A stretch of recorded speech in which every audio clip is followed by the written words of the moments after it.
Hey everyone, this is Ed from Tech Talk. Today I'm going to show you how to take your computer out of S mode, Microsoft's super secure version of Windows. And you can find it sold in many stores like Walmart.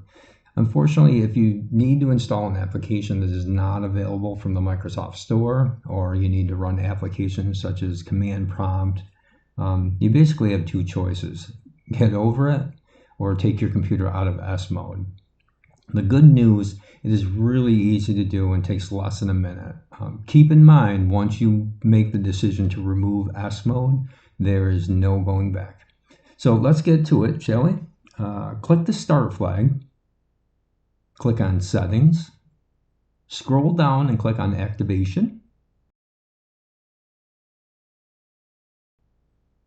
Click on S mode, then click Open Store.